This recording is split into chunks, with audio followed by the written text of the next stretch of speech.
data is data is data. That's the first thing that I want to say today.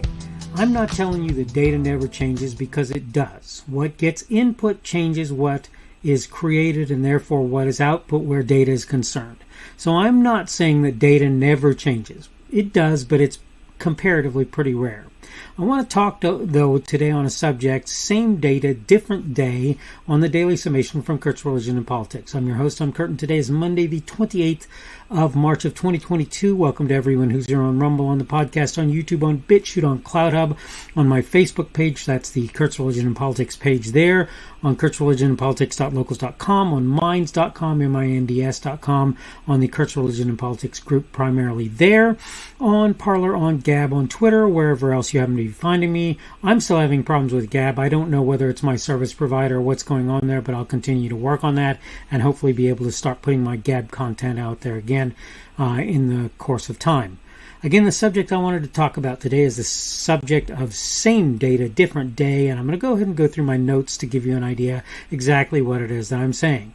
And I realize that some of this may come off a little awkward. You're just going to have to deal with it because it's how it worked out today, and I just couldn't rework it to make it sound better.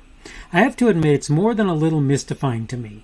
Why is it that folks who acknowledge the data they're looking at when dealing with some circumstance or situation still seem to give ground to people who should, and here's where it gets kind of weird, who should loudly, things are not as they have every reason to believe they are, who it probably should be who say loudly things are not as they have every reason to believe they are. I knew there was something wrong there. Couldn't figure out what it was last night. Just was too tired to really work it over like I wanted to.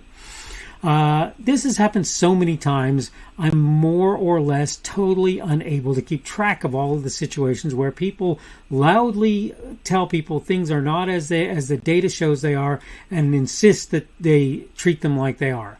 And it's happened with people I'm pretty certain know better. That they allow those folks to let that happen.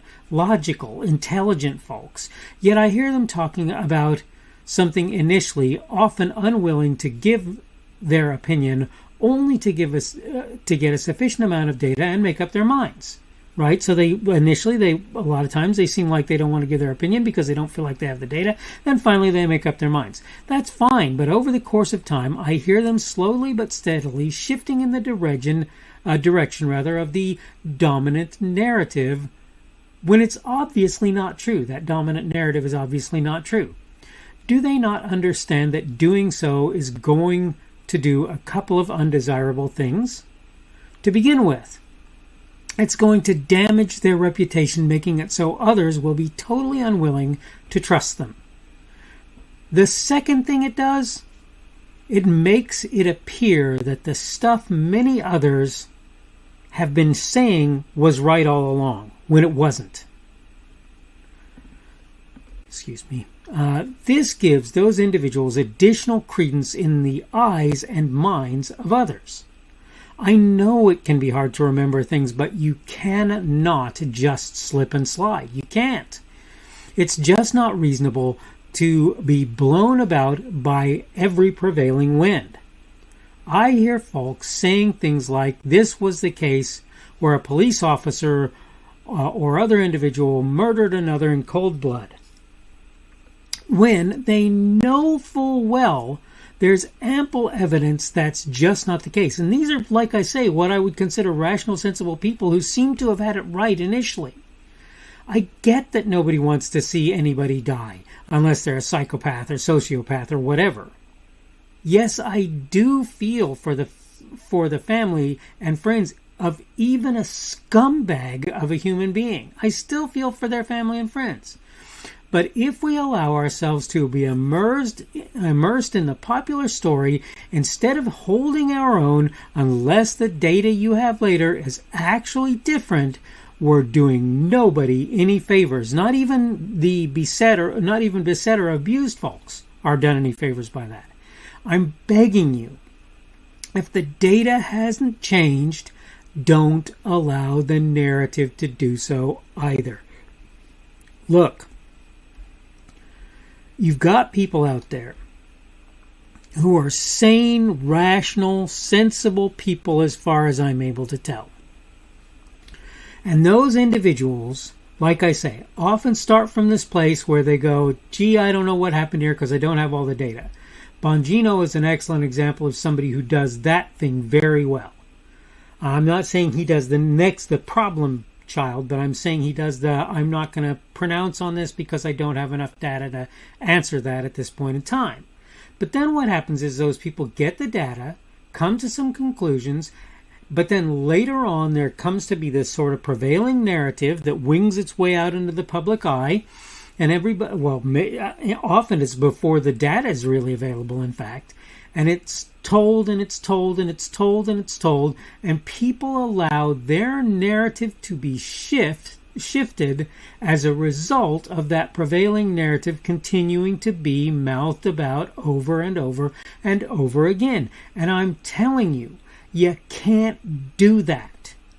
If you know what the data says, what the information that you've been presented with says, and that data has not changed, then why on earth are you allowing people to continue to voice a narrative? And worse yet, why are you accepting that narrative without, or seemingly as if you're supposedly ultimately going along with those individuals? Why are you doing that?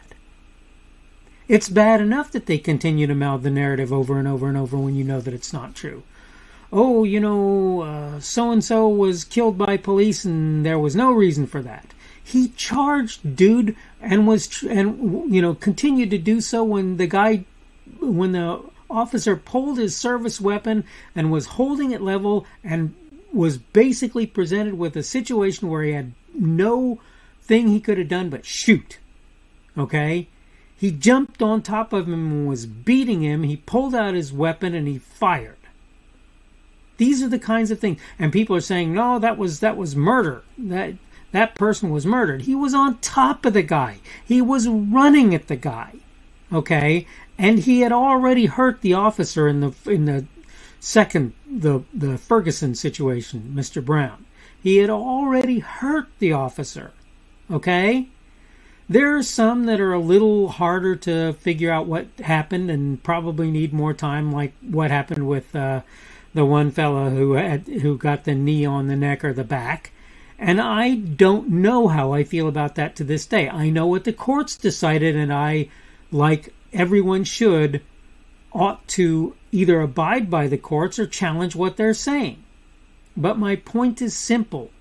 If the narrative or if the data doesn't change, if the information doesn't change, neither should the narrative, people.